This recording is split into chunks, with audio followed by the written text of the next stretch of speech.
wave clear. If we just see Bard here, it's very predictable, and it is going to be the case.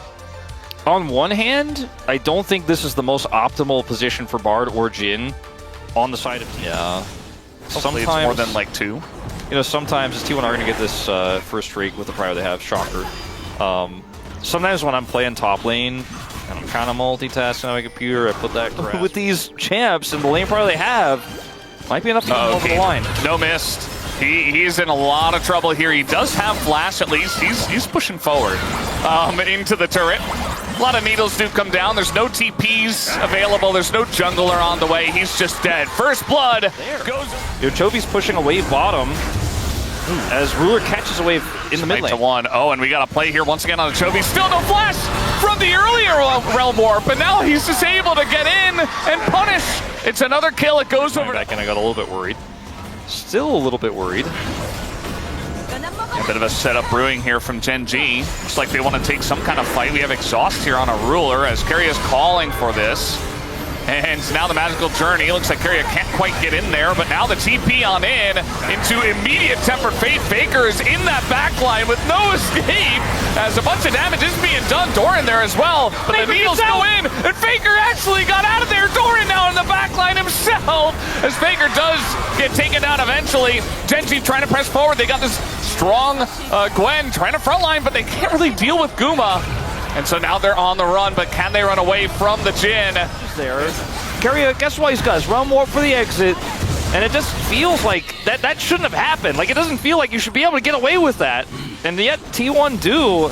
Yeah, that's the way it goes here at Legend Group. Sometimes these teams just pull it out of a hat. They're going to get a whole turret.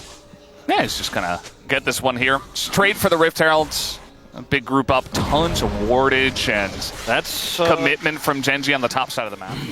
Faker's just going to get another turret.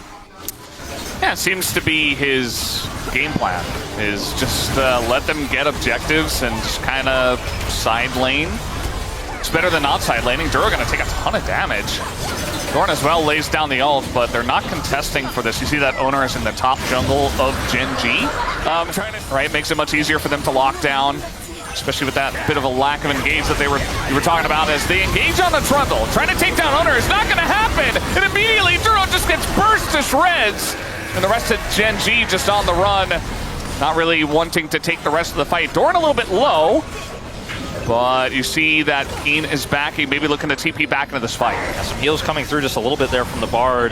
Guma still has ult, and both summoners, so he's actually feeling pretty happy to just walk forward here and take some pot shots. Now getting engaged on the right back. Canyon, he is so close to that. Keria jumping on in, gonna keep 2 of them in prison. He does go down, but that means they get the kill on a Canyon. It's actually gigantic as now Guma, the Scissors are pushing forward, but Keen is not going to get any kills. Ruler now just sprinting at them, actually can do a lot, but no, he's taking too much for Faker. Totally ignored the rise, and it's a massive mistake, and T1 turned this fight around. They were already ahead, but now they're just getting the bonus kills on top of bonus kills. Will T1 get everything in the fight? I mean, this is a 25-10. Doran going to get the whole mid turret, and this team's team fighting, their synergy.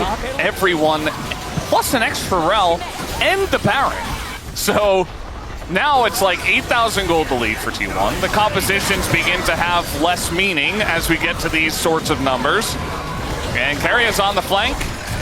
Looking for Ruler here, no doubts, trying to get into that backline. They have the full wraparound. They're going to try to turn and immediately jump on a Faker who just goes golden.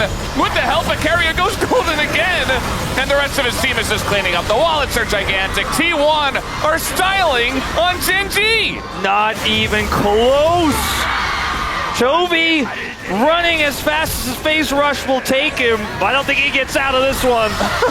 They're just playing with their food at this point. I mean, Faker had TP and Realm Warp. He had 2 ways to join the fight. He had Baron buff. If the fight doesn't look optimal, if they don't think they can get that flank angle, he can take out an inhibitor. He's Rise with Baron in the mid lane, but he decides to come over, rotates quickly, gets that flank.